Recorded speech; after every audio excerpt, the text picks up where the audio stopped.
ये कहानी है मुरली नाम के एक ऐसे नौजवान की जिसको उसके बेईमान और लालची बड़े भाइयों ने घर से बाहर निकाल दिया। इस घटना के बाद मुरली ने कई मुसीबतों का सामना किया और क्या वो अपने भाइयों से अपना हक वापस ले पाया? चलिए जानते हैं हमारी आज की कहानी में। बहुत समय पहले एक सुंदर सा गांव था, रामपुर। ये गांव अपनी हरियाली, शांत लोगों और आपसी भाईचारे के लिए दूर दूर तक प्रसिद्ध था। गांव के बीचों बीच एक बड़ी हवेली थी। लाल पत्थरों से बनी उस हवेली को देखकर लगता था जैसे वो पूरे गांव की शान हो। उस हवेली के मालिक थे सेठ हरिदास। सेठ हरिदास केवल अमीर ही नहीं थे बल्कि दिल के भी बहुत बड़े आदमी थे। गांव में जब भी किसी गरीब के घर शादी होती तो चुपचाप खर्चा सेठ हरिदास उठा लेते। किसी किसान की फसल खराब हो जाती तो वो उसे कर्ज नहीं बल्कि मदद समझकर पैसे दे देते। गांव के लोग अक्सर कहते, भगवान ने अगर किसी को दिल दिया है तो वो हरिदास सेठ को दिया है। लेकिन समय कभी एक जैसा नहीं रहता। एक सुबह पूरे गांव में एक खबर फैल गई, सेठ हरिदास नहीं रहे। ये खबर सुनकर पूरे गांव में सन्नाटा छा गया। लोग दूर दूर से हवेली पर पहुंचने लगे। हवेली के आंगन में चूल्हे ठंडे थे, दीवारें खामोश थीं और हवा में दुख की एक भारी चादर फैली हुई थी। सेठ हरिदास अपने पीछे बहुत बड़ी दौलत छोड़ गए थे। सैकड़ों बीघा जमीन, भरे हुए गोदाम, कई मवेशी और सबसे बड़ी बात 3 बेटे।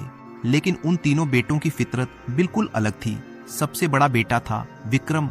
विक्रम बचपन से ही घमंडी और लालची था। उसे हमेशा दौलत और शान शौकत की चिंता रहती थी। दूसरा बेटा था राघव। राघव अपने बड़े भाई से कम नहीं था। चालाकी और लालच में वो भी उसी जैसा था। दोनों भाइयों की सोच लगभग एक जैसी थी। लेकिन सबसे छोटा बेटा था मुरली। मुरली अपने पिता की तरह शांत और दयालु था। वो अक्सर खेतों में मजदूरों के साथ काम करता और गरीबों की मदद करता था। जब लोग सेठ हरिदास की अंतिम क्रिया के बाद हवेली में बैठे थे तो तीनों बेटे सामने खड़े थे। विक्रम और राघव की आंखों में आंसू कम और हवेली की चीजों पर नजर ज्यादा थी। कभी उनकी नजर सोने की अलमारियों पर जाती, कभी गोदामों की चाबियों पर। लेकिन मुरली एक कोने में चुपचाप खड़ा था। उसकी आंखें लाल थीं। वो हवेली को नहीं देख रहा था बल्कि अपने पिता की यादों को महसूस कर रहा था। उसे लगता था जैसे अभी उसके पिता आंगन से आवाज देंगे, मुरली बेटा जरा इधर आना। लेकिन अब वो आवाज कभी नहीं आने वाली थी। दिन बीतते गए, लोग धीरे धीरे लौट गए। हवेली में अब सिर्फ तीनों भाई रह गए थे और तभी विक्रम ने एक सुबह हवेली के बड़े दरवाजे बंद कर दिए। आंगन में एक चौकी बिछाई गई। उस पर जमीन के कागज, गोदाम की चाबियां और सोने की थैलियां रख दी गईं। आज विरासत का बंटवारा होना था, लेकिन ये बंटवारा न्याय का नहीं, लालच का बंटवारा था। विक्रम और राघव पहले से ही सब तय कर चुके थे। विक्रम ने ऊंची आवाज में कहा, पिता की जमीनें हम दोनों संभालेंगे। राघव ने तुरंत कहा, और गोदाम और बैल भी हम दोनों के हिस्से में आएंगे। मुरली चुपचाप खड़ा रहा। उसे मालूम था कि उसके लिए कुछ खास नहीं छोड़ा जाएगा। कुछ ही देर में दोनों भाइयों ने लगभग सारी संपत्ति अपने नाम कर ली। अब बारी मुरली की थी। विक्रम ने हल्की सी हंसी के साथ कहा, मुरली तुम्हारा हिस्सा भी हमने सोच लिया है। उसने हाथ से हवेली के पीछे बने पुराने बाड़े की तरफ इशारा किया। वहां एक कोने में एक बहुत कमजोर और बीमार गाय पड़ी थी। उसकी हड्डियां बाहर झलक रही थीं। गांव के चरवाहे भी उसे छोड़ चुके थे। सबको लगता था कि वो कुछ ही दिनों में मर जाएगी। राघव हंसते हुए बोला, यही तुम्हारा हिस्सा है। आंगन में कुछ पल के लिए खामोशी छा गई। मुरली ने उस गाय की तरफ देखा, फिर अपने भाइयों की तरफ। वो चाहता तो झगड़ा कर सकता था, लेकिन उसने कुछ नहीं कहा। बस धीरे से बोला, अगर यही मेरा हिस्सा है तो मुझे मंजूर है। ये सुनकर दोनों भाई हंस पड़े। उन्हें लगा कि उन्होंने बहुत बड़ी चालाकी कर ली है।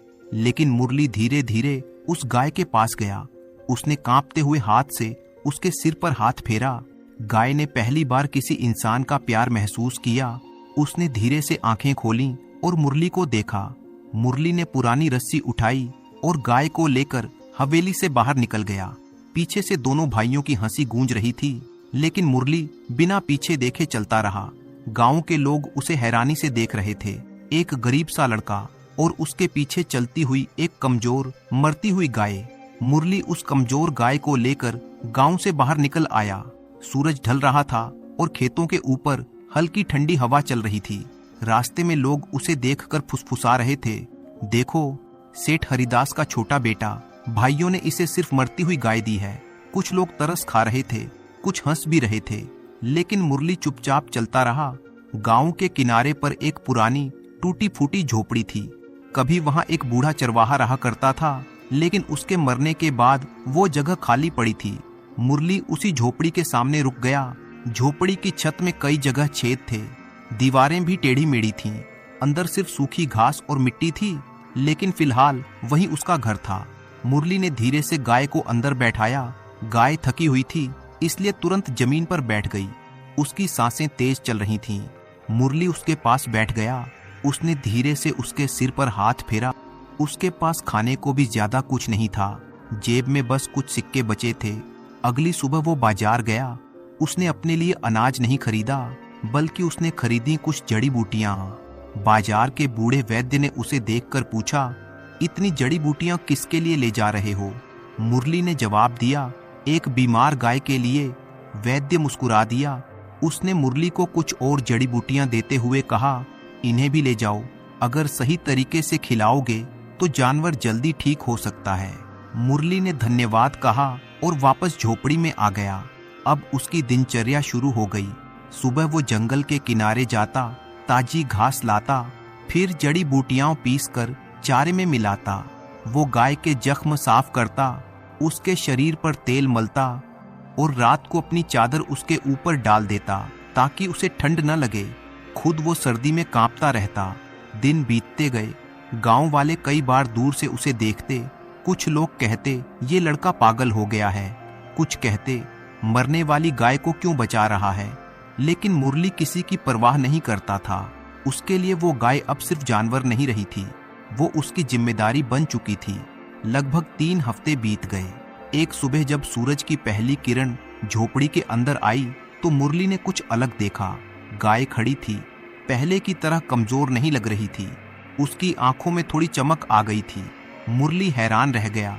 उसने धीरे से उसके पास जाकर देखा। उसकी हड्डियां अब पहले जैसी साफ नहीं दिख रही थीं। लगता था जैसे शरीर में ताकत लौटने लगी है। मुरली के चेहरे पर पहली बार मुस्कान आई। अब वो और मेहनत करने लगा। वो जंगल के अंदर तक जाने लगा। वहां उसे कई तरह की जंगली औषधीय घास मिलती थी। वही घास वो गाय को खिलाता। लगभग 2 महीने बाद गाय पूरी तरह बदल चुकी थी। उसकी खाल चमकने लगी थी और शरीर भी मजबूत हो गया था। एक सुबह मुरली ने देखा कि गाय के थन दूध से भरे हुए हैं। वो चौंक गया, क्योंकि उसने तो कभी सोचा भी नहीं था कि ये गाय फिर से दूध दे पाएगी। मुरली ने मिट्टी का एक छोटा बर्तन उठाया। वो धीरे धीरे गाय के पास बैठ गया और दूध दूहने लगा। थोड़ी ही देर में बर्तन भर गया। दूध बहुत गाढ़ा और साफ था। मुरली ने थोड़ा सा दूध पीकर देखा। दूध का स्वाद बहुत अच्छा था। शायद उन जड़ी बूटियों का असर था जो गाय खाती थी। उसी समय पास वाली झोपड़ी से खांसी की आवाज आई। वो एक बूढ़ी औरत की झोपड़ी थी। वो कई दिनों से बीमार थी। मुरली अक्सर उसे थोड़ा खाना दे दिया करता था। मुरली ने सोचा, क्यों ना इसे थोड़ा दूध दे दूं। वो बर्तन लेकर उस झोपड़ी में गया। बूढ़ी औरत बहुत कमजोर लग रही थी। मुरली ने उसे धीरे धीरे दूध पिलाया। बूढ़ी औरत ने कुछ घूंट पिए और बोली, बेटा ये दूध तो बहुत ताकतवर लग रहा है। मुरली मुस्कुरा दिया। वो वापस अपनी झोपड़ी में लौट आया। अगले दिन सुबह एक अजीब बात हुई। वो बूढ़ी औरत अपने पैरों पर चलकर बाहर आई। उसकी हालत पहले से काफी बेहतर थी। गांव के कुछ लोग ये देखकर हैरान रह गए। बूढ़ी औरत सबको बताने लगी, मुरली की गाय का दूध बहुत ताकत देता है। धीरे धीरे ये बात पूरे गांव में फैल गई। अब लोग मुरली की झोपड़ी के पास आने लगे। कोई कमजोरी की दवा चाहता, कोई बीमार बच्चे के लिए दूध मांगता। मुरली किसी को मना नहीं करता। वो मुस्कुराकर थोड़ा थोड़ा दूध सबको दे देता। लोग बदले में उसे कुछ सिक्के दे देते। धीरे धीरे मुरली की झोपड़ी ठीक होने लगी। उसने छत की मरम्मत करवाई, कुछ अच्छे कपड़े भी खरीद लिए। लेकिन उसे सबसे ज्यादा खुशी इस बात की थी कि वो लोगों की मदद कर पा रहा था। लेकिन किस्मत का पहिया अब दूसरी दिशा में घूमने वाला था, क्योंकि एक दिन ये खबर हवेली तक पहुंच गई। जब मुरली की गाय और उसके दूध की चर्चा पूरे गांव में फैलने लगी तो ये खबर आखिरकार हवेली तक भी पहुंच गई। एक शाम विक्रम और राघव हवेली के बड़े आंगन में बैठे थे। उनके सामने सोने के सिक्कों की थैलियां और शराब के प्याले रखे थे। उसी समय उनका एक नौकर दौड़ता हुआ आया। उसने धीरे से कहा, मालिक, एक अजीब खबर है। विक्रम ने भौहें चढ़ाकर पूछा, क्या खबर? नौकर बोला, गांव के बाहर जो मुरली रहता है, वही मुरली जिसे आपने बीमार गाय दी थी। राघव हंस पड़ा। हाँ, वही बेवकूफ, क्या हुआ उसे? नौकर ने कहा, मालिक, उसकी वही गाय अब बहुत तगड़ी हो गई है और लोग कहते हैं कि उसका दूध पीकर कई बीमार लोग ठीक हो रहे हैं। कुछ पल के लिए दोनों भाई चुप हो गए। फिर विक्रम की आंखों में लालच चमक उठा।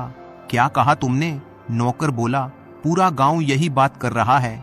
लोग रोज उसके झोपड़े के बाहर लाइन लगाते हैं। राघव गुस्से से बोला, ये कैसे हो सकता है? वो तो मरने वाली गाय थी।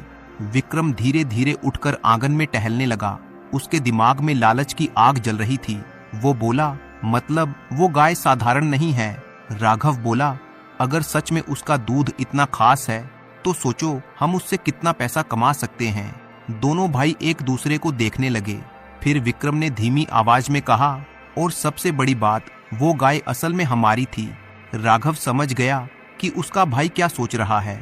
उसने मुस्कुराते हुए कहा, अगर हम चाहें तो उसे वापस ले सकते हैं, लेकिन एक समस्या थी। गांव के लोग जानते थे कि गाय मुरली के पास है, इसीलिए सीधे जाकर छीनना आसान नहीं था। तभी विक्रम के दिमाग में एक चालाक योजना आई। वो बोला, हम सीधे नहीं छीनेंगे, हम कानून का सहारा लेंगे। राघव ने पूछा, कानून? विक्रम मुस्कुराया, हाँ, गांव का कोतवाल भीमराव नाम का आदमी था। वो ताकतवर जरूर था, लेकिन ईमानदार नहीं था। अगर कोई उसे अच्छी रकम दे दे तो वो सच और झूठ का फर्क भूल जाता था। अगली सुबह दोनों भाई कोतवाल के घर पहुंच गए। कोतवाल आराम से हुक्का पी रहा था। विक्रम ने झुककर कहा, कोतवाल साहब, हमें आपकी मदद चाहिए। कोतवाल ने तिरछी नजर से उन्हें देखा। किस बात में? विक्रम ने धीरे से सोने की एक थैली उसके सामने रख दी।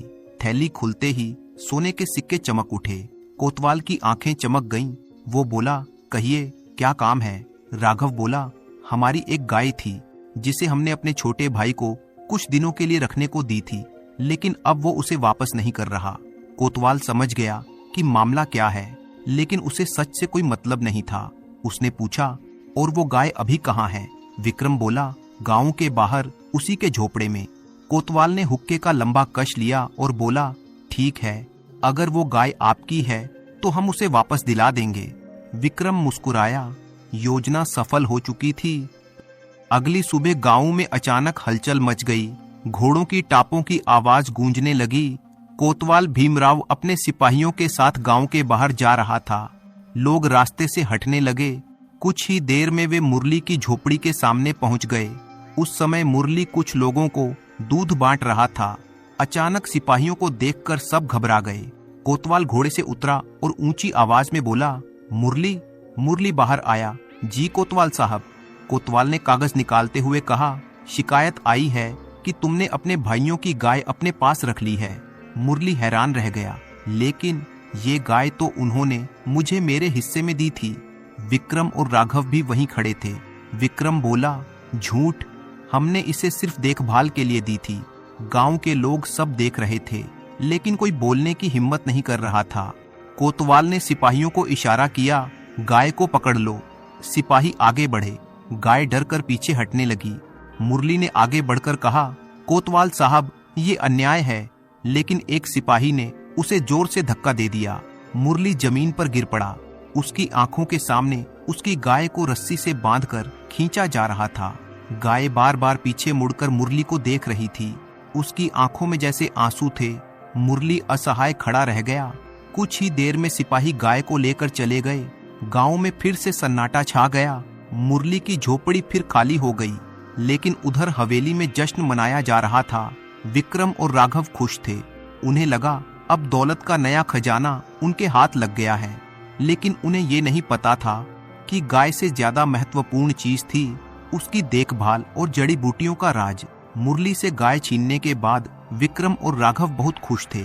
उन्होंने गाय को हवेली के पीछे बने नए अस्तबल में बांध दिया। वहां पत्थर की दीवारें थीं, लोहे की मजबूत जंजीरें थीं और नौकर चाकर हर समय मौजूद रहते थे। लेकिन उस बड़े और शानदार अस्तबल में भी गाय बेचैन लग रही थी। वो बार बार दरवाजे की तरफ देखती, जैसे किसी का इंतजार कर रही हो। वो ठीक से चारा भी नहीं खा रही थी। एक नौकर ने आकर बताया, मालिक, गाय कुछ खा नहीं रही।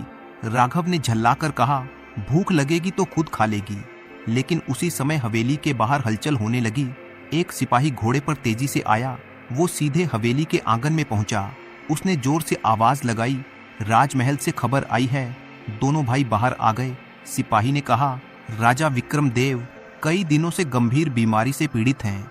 राजमहल में ऐलान किया गया है कि जो भी राजा को ठीक कर देगा उसे बहुत बड़ा इनाम मिलेगा। ये सुनकर दोनों भाइयों की आंखों में फिर लालच चमक उठा।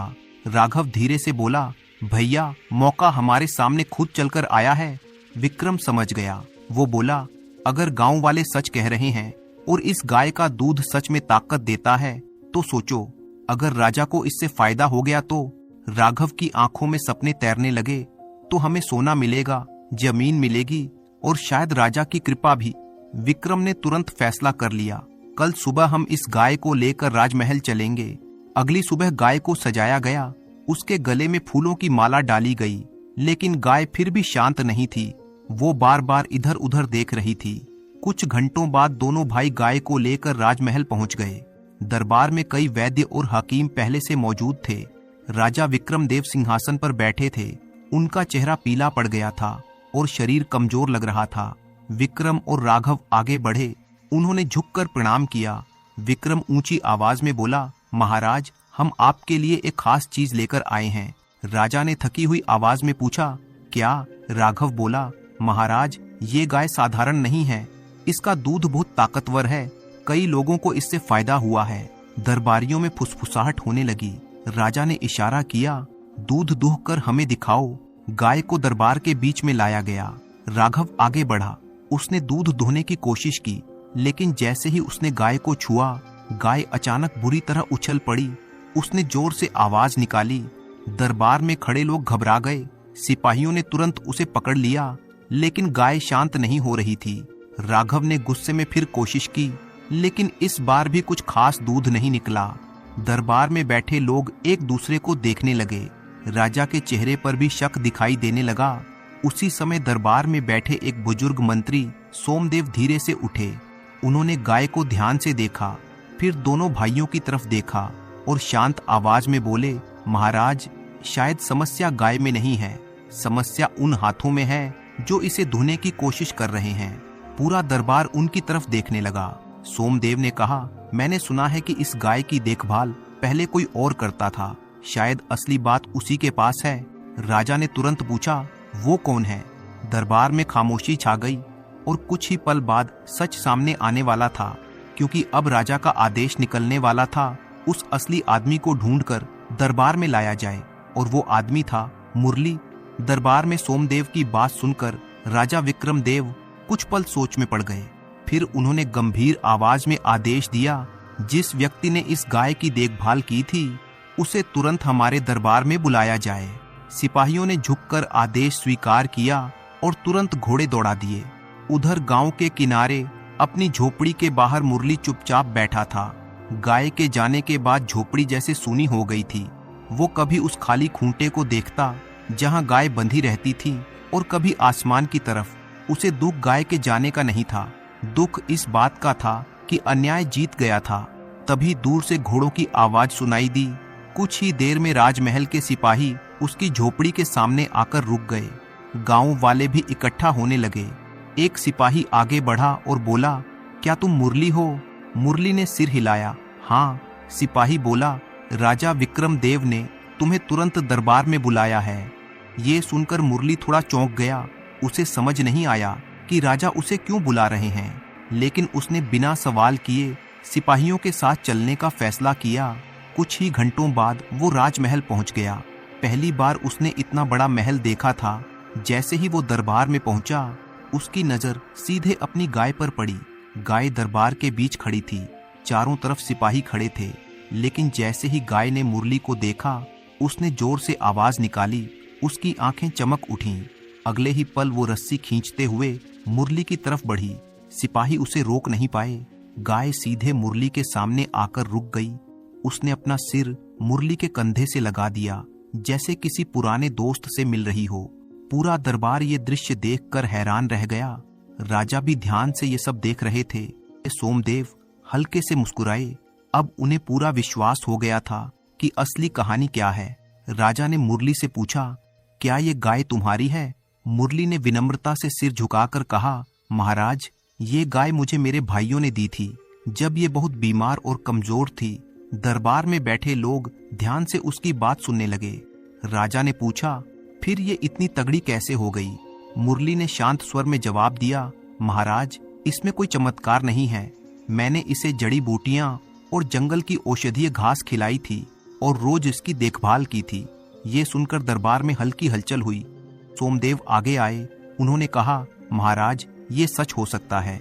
कई जड़ी बूटियां जानवरों के दूध को अधिक पौष्टिक बना देती हैं। राजा ने तुरंत आदेश दिया, मुरली, हमारे सामने इस गाय का दूध दूहकर दिखाओ। मुरली धीरे से गाय के पास बैठ गया। उसने पहले गाय के सिर पर प्यार से हाथ फेरा। गाय तुरंत शांत हो गई। फिर उसने धीरे धीरे दूध दूहना शुरू किया। कुछ ही क्षणों में बर्तन दूध से भरने लगा। दूध सफेद और गाढ़ा था। दरबार में खड़े वैद्य ने आगे बढ़कर दूध को देखा। उसने कहा, महाराज, ये दूध सच में बहुत पौष्टिक लगता है। राजा ने प्याला उठाया और थोड़ा दूध पिया। कुछ देर बाद उनके चेहरे पर राहत दिखाई देने लगी। शायद उन्हें सच में ताकत महसूस हुई। लेकिन उसी समय आचार्य सोमदेव की नजर गाय के शरीर पर पड़ी। उन्होंने ध्यान से गाय की पीठ देखी। फिर मुरली से पूछा, बेटा, ये गाय पहले कहाँ चरती थी? मुरली ने जवाब दिया, महाराज, ये जंगल के उस हिस्से में चरती थी जहाँ बहुत सी औषधीय घास उगती हैं। सोमदेव ने गंभीर स्वर में कहा, महाराज, शायद यही असली राज है। गाय नहीं, बल्कि वो जड़ी बूटियां जो ये खाती थी। दरबार में बैठे कई लोग सिर हिलाने लगे। लेकिन तभी सोमदेव ने एक और बात पर गौर किया। उन्होंने कहा, लेकिन एक और बात है, जब तक ये गाय मुरली के पास थी तभी तक इसका दूध इतना प्रभावी था। जब इसे यहाँ लाया गया तो ये दूध देना भी नहीं चाह रही थी। उन्होंने राजा की तरफ देखकर कहा, महाराज, कभी कभी जानवर भी इंसानों की नीयत पहचान लेते हैं। ये सुनकर पूरे दरबार की नजर विक्रम और राघव पर चली गई। दोनों भाई घबराकर खड़े थे। अब सच सामने आने ही वाला था और अगले ही पल राजा का फैसला सुनाया जाने वाला था, जो उनकी किस्मत हमेशा के लिए बदल देने वाला था। दरबार में गहरी खामोशी छा गई थी। सबकी नजरें राजा विक्रम देव पर थीं। विक्रम और राघव के चेहरों पर डर साफ दिखाई दे रहा था। राजा धीरे धीरे अपने सिंहासन से उठे। उन्होंने पहले मुरली की तरफ देखा, फिर उन दोनों भाइयों की तरफ। कुछ पल तक वो बिना बोले खड़े रहे, जैसे सब कुछ समझ रहे हों। फिर उन्होंने गंभीर आवाज में पूछा, विक्रम, राघव, क्या ये सच है कि ये गाय पहले मुरली के पास थी? दोनों भाई घबरा गए। विक्रम ने हकलाते हुए कहा, महाराज, हमने उसे बस कुछ समय के लिए दी थी। लेकिन राजा ने तुरंत सख्त आवाज में कहा, सच बोलो। दरबार में बैठे मंत्री और सिपाही भी उनकी तरफ घूर रहे थे। अब झूठ छिपाना मुश्किल था। राघव ने सिर झुका लिया। सोमदेव आगे बढ़े और बोले, महाराज, गांव के कई लोग गवाही दे सकते हैं कि ये गाय मुरली के हिस्से में दी गई थी। राजा का चेहरा कठोर हो गया। उन्होंने सिपाहियों को आदेश दिया, इन दोनों को आगे लाया जाए। सिपाहियों ने विक्रम और राघव को दरबार के बीच में खड़ा कर दिया। राजा बोले, तुम दोनों ने लालच में आकर अपने ही भाई के साथ अन्याय किया और ऊपर से झूठ बोलकर इस गाय को यहाँ तक ले आए। दरबार में बैठे लोग चुपचाप ये सब सुन रहे थे। राजा ने आगे कहा, लेकिन इस पूरे मामले में सबसे बड़ी बात यह है कि उन्होंने मुरली की तरफ देखा। जिसे तुम दोनों ने कमजोर समझा वही सबसे मजबूत निकला, और जिस गाय को तुमने बेकार समझा उसी ने तुम्हारे झूठ को सबके सामने खोल दिया। फिर राजा ने अपना फैसला सुनाया। पहला आदेश, ये गाय तुरंत मुरली को वापस दी जाए। मुरली ने सिर झुकाकर धन्यवाद किया। गाय जैसे उसकी बात समझ रही थी, वो धीरे से उसके पास आकर खड़ी हो गई। राजा ने दूसरा आदेश दिया, विक्रम और राघव की आधी संपत्ति गरीबों में बांटी जाएगी। दोनों भाई घबरा गए, लेकिन राजा अभी खत्म नहीं हुए थे। उन्होंने तीसरा आदेश दिया, और इन दोनों को 1 साल तक गांव के खेतों में काम करना होगा, ताकि इन्हें मेहनत और ईमानदारी की कीमत समझ में आए। दरबार में बैठे लोग ये फैसला सुनकर संतुष्ट नजर आए। विक्रम और राघव के पास अब कुछ कहने को नहीं था। उधर राजा ने मुरली की तरफ मुस्कुराकर कहा, मुरली, तुमने सिर्फ एक गाय को नहीं बचाया, तुमने हमें ये भी सिखाया है कि असली ताकत दया और मेहनत में होती है। राजा ने उसे इनाम के रूप में कुछ जमीन और धन भी दिया, लेकिन मुरली ने विनम्रता से कहा, महाराज, मुझे ज्यादा कुछ नहीं चाहिए, बस इतना ही काफी है कि मैं अपने गांव में रहकर लोगों की मदद कर सकूं। राजा उसकी विनम्रता देखकर बहुत प्रसन्न हुए। कुछ दिनों बाद मुरली अपनी गाय के साथ वापस गांव लौट आया। अब उसकी झोपड़ी पहले जैसी नहीं रही। लोग उसे सम्मान से देखते थे, लेकिन मुरली वही था। दोस्तों, मुझे पूरी उम्मीद है कि आपको ये कहानी पसंद आई होगी, तो वीडियो को लाइक कीजिए और साथ ही अपने अच्छे अच्छे कमेंट करना बिल्कुल मत भूलिएगा। कमेंट बॉक्स में अपना नाम और अपने शहर का नाम भी लिखें। तो मिलते हैं आपसे किसी अगली कहानी में।